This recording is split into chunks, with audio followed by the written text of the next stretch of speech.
This is doctor Jeet and welcome to YouTube channel Jeet pharmacy. आज हम discuss करेंगे irritable bowel syndromes, जिसको हम सिंपली आईबीएस बोलते हैं। मोस्टली पेशेंट्स को ये सिम्टम्स या इसमें एक सिम्टम्स मोस्टली कॉमन होती है। सबसे पहले हमें चाहिए कि आईबीएस को क्या होती है। आईबीएस को हम पहले जो है उसको डिफाइन करते हैं।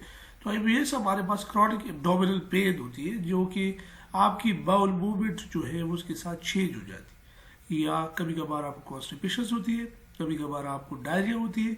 तो ये सिम्टम्स मोस्टली राइज होते हैं इनटू इरिटेबल बाउल सिंड्रोम्स। तो ये सिंड्रोम इसको इसलिए बोलते हैं क्योंकि इसमें एक डिजीज नहीं होती है कि फर्स्ट डिजीज उसमें एब्डोमिनल पेन, उसमें एब्डोमिनल जो कॉलिक पेन्स होती है, उसमें जो गैसेस की वजह से गैस राइज होते हैं, गैस प्रोडक्शन होती है, जो कि आपकी हेड रीजन्स पे भी एक एंजाइटी एंजाइटी प्रोड्यूस हो जाती है। लोग कहते हैं कि मुझे हाइपरटेंशन ब्लड प्रेशर मेरा ज़्यादा है, लेकिन वो मोस्टली कॉमन जो है वो सिम्टम्स वो आपकी इरिटेबल आईबीएस से आते हैं।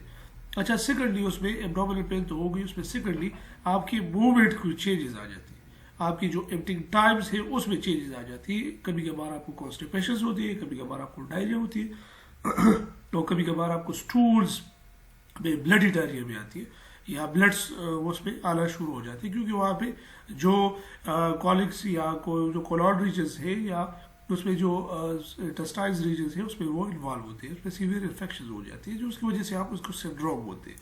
तो ये उसकी वो प्रॉपर्ली वो डिफाइन थी कि ये उसकी वजह से आप उसको आईबीएस बोलते हैं। अच्छा, सबसे पहले जो एब्डोमिनल पेन आते हैं उसमें frequency, intensity, localisation generally very widely for patient to patients.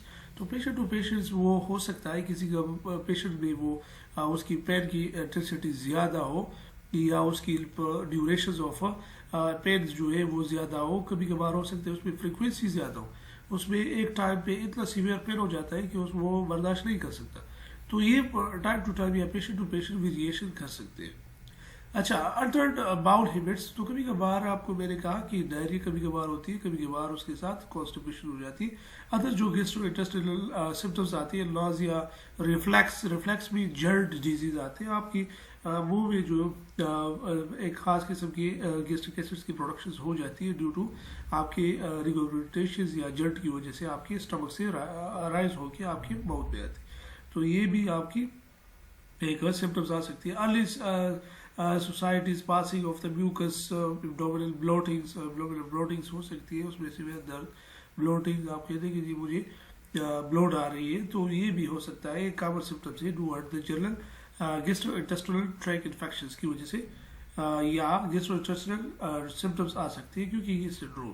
अच्छा, एक्स्ट्रा इंटेस्टाइनल सिम्टम्स आ सकते हैं, जनरलाइज सोमैटिक बॉडी हो सकती है, फाइब्रोमाइल्जिया, कुछ सेक्सुअल डिस्फंक्शंस भी आ सकते हैं, क्योंकि आपकी इसमें मेन इन्वॉल्व आपकी स्टमक के रीजन्स होते हैं, तो उसकी वजह से सेक्सुअल डिस्फंक्शंस भी आ सकती है। आपकी ट्राइंगुलर, ये आप ध्यान में रख लें कि आपकी अगर ब्रेन बीमारी है तो आपकी स्टमक और आपकी सेक्सुअल आर्गन खराब होगी। अगर आपकी सेक्सुअल आर्गन खराब है, ऑटोमेटिकली आपकी ये दो ट्राइंगुलर जो होते हैं, इट्स मीन आपके स्टमक, आपकी ब्रेन में कुछ प्रॉब्लम्स है। अगर आपके स्टमक में प्रॉब्लम है तो ऑटोमेटिकली आपकी दोनों में प्रॉब्लम होगी, आपकी उसमें सेक्सुअल आर्गन्स में वो प्रॉपर काम नहीं करेंगे और आपकी ब्रेन में कुछ प्रॉब्लम है। तो ये एक ट्राइंगुलर है, आप डिजाइन में रख ले। अच्छा, डिस्टर्ब सेक्सुअल फंक्शन, डिस्मेनोरियाज हो सकती है। डिस्मेनोरिया ये तो मोस्टली जो है वो फीमेल्स में होती है, मोस्टली फीमेल में कॉमन होती है, ये मेल में नहीं होती, क्योंकि वहाँ पे आपकी ब्लडी और ये चीज़ें वो डिस्मेनोरिया हो सकती है। उसकी जो टाइम भी है या उसकी जो प्रॉपर 28 डेज है वो उसमें चेंजेस आ जाती है।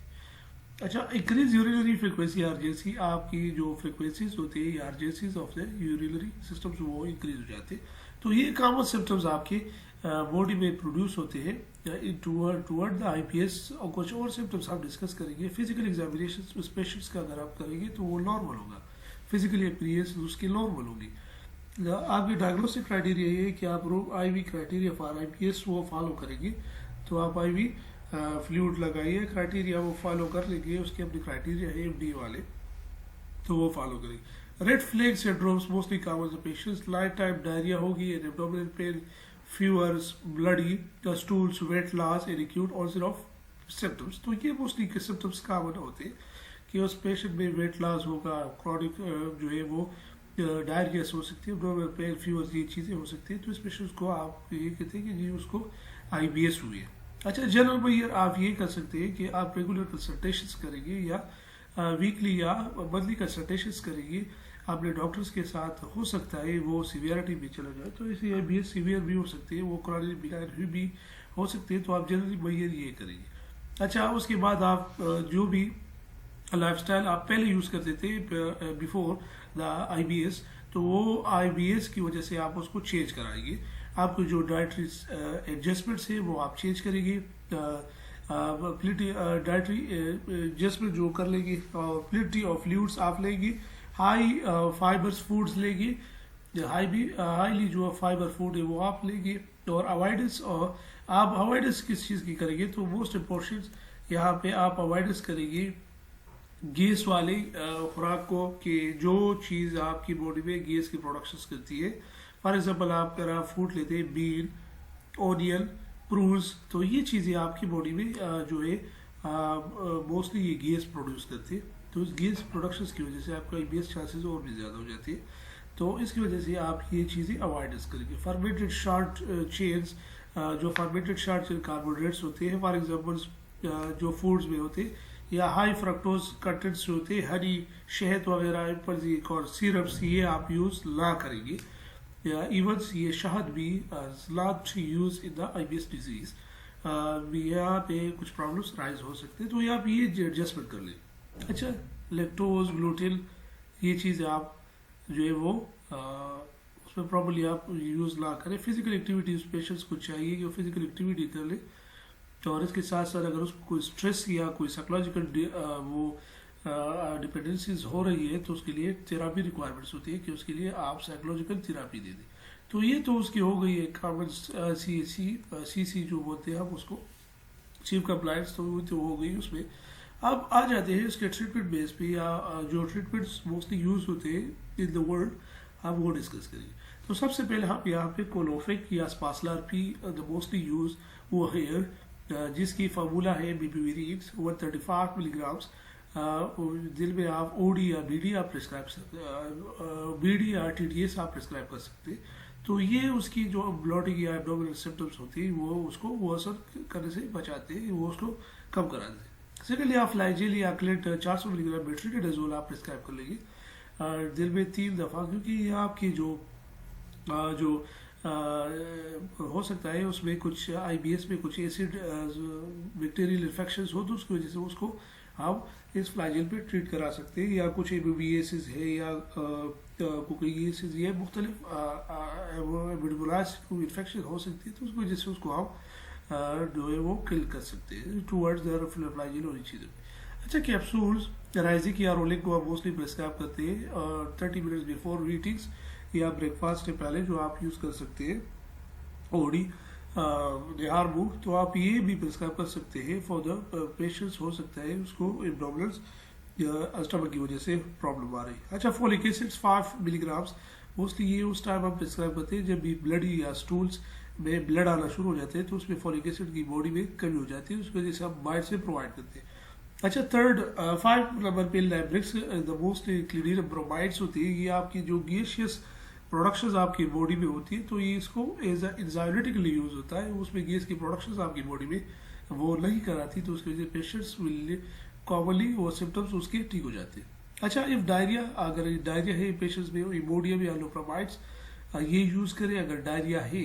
अगर कॉन्स्टिपेशन है तो आप स्पागोल हस्क, स्पागोल या लेक्टोलूज जो कि डोफालिक या लाइलिक सिरप्स आप दिन में 3 दफ़ा यूज कर सकते हैं अगर सीवियर कॉन्स्टिपेशन है। अगर सीवियर नहीं है तो आप रात को 2 चम्मच ही काफ़ी है आपकी बॉडी के लिए, तो ये आप यूज़ कर सकते हैं। ये तो आपकी हो गई एक नॉर्मली, या एक ऐसे पेशेंट जो कि फर्स्ट टाइम जिसमें इरिटेबल बाउल सिंड्रोम्स कुछ डिजीज़ ये अभी कॉमन है, और उसके जो है वो इजीली इससे ठीक हो जाता है। अगर इससे ठीक नहीं होता तो हम उसको अल्टरनेटिव थेरेपी में भी जा सकते हैं।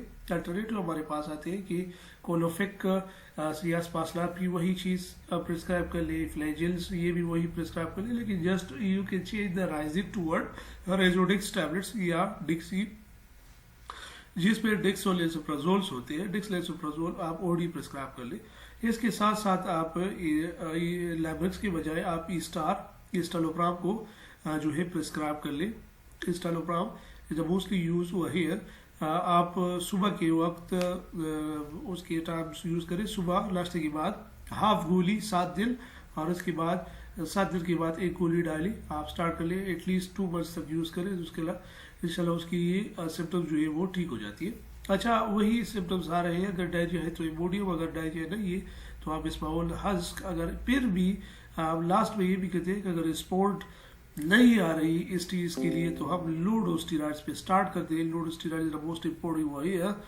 लो डोज स्टीरॉइड जो ज़रूरी है, प्रेडिसिलॉन 5 मिलीग्राम डेल्टाकॉर्टिल हम स्टार्ट करते हैं, तो उससे पेशेंट्स काफ़ी हद तक उसकी सिम्टम्स रिलीफ हो जाते हैं। तो this all about the IBS, irritable bowel syndromes. इंशाल्लाह उसके बाद हम और भी वो डिस्कस करेंगे।